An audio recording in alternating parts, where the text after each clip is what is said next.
দেখুন, বহু সময় একটি ভুল আপনারা অনেকেই না জেনে কিন্তু করে থাকেন। তো কোন বিষয়ে আপনারা সাবধান হবেন? দেখুন, আপনারা পূজা উপাসনা তো করছেনই, সামনেই শিবরাত্রি রয়েছে। তো আপনারা যে যাই পূজা উপাসনা করুন না কেন, তার মধ্যে ভিন্ন ভাব থাকতেই পারে। কিন্তু যখন আপনি পূজা উপাসনা করছেন, তখন আপনি আপনার মনকে নির্মল রেখে পূজা উপাসনা করবেন।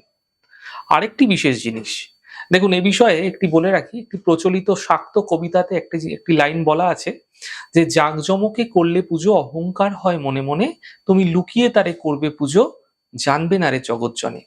দেখুন, মনকে নির্মল রেখে যে পুজো করবেন, সেই পুজোতে দ্রুত আপনাদের ক্ষেত্রে ফললাভ মিলে থাকে।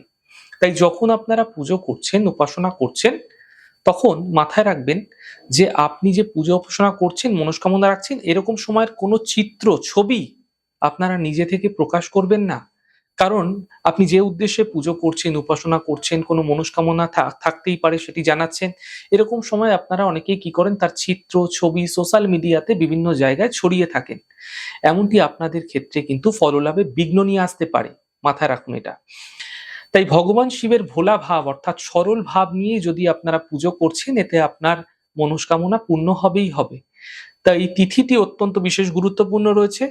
আর আমি সর্বদাই আপনাদের বলি, গুরুত্বপূর্ণ তিথিগুলি যদি সাত্ত্বিক আহার, সাত্ত্বিক ভোজন, সাত্ত্বিক জীবনযাপন করা যায় না, এতে দেখবেন ধীরে ধীরে আপনার জীবনে শুধু ঐশ্বরিক উপলব্ধি নয়, জীবনের মধ্যে এক নতুন পরিবর্তনও নিজেরাই আপনারা লক্ষ্য করতে পারবেন। দেখুন, সম্ভব যদি হচ্ছে, আপনারা এই দিনকে সাধ্যমতো শিবজ্ঞানে জীবসেবা অর্থাৎ কোনো দরিদ্র মানুষকে উপকার করুন। সেটা শুধু খাদ্য, অন্ন, বস্ত্র এমনটি নয়। যে কোনোভাবেই আপনি কারো উপকার করুন এবং উপকার মন থেকে করুন। এই দিন ভুলেও কাউকে মানসিকভাবে কোনো কষ্ট দেবেন না। এমনকি নিজের মনকেও নয়। কারণ ভগবান শিবের বাহন নন্দীকে আপনারা দেখেননি? কিরকম নিশ্চঞ্চল হয়ে স্থিরভাবে বসে আছে। তাই যদি এদিন আপনি মানসিক দিক থেকে স্থির থাকতে পারেন, মৌন থাকতে পারেন, এতে আপনার মনে সত্ত্বগুণের উদয় হবে এবং আপনার মনস্কামনা পূর্ণ হতেও আপনি দেখতে পাবেন।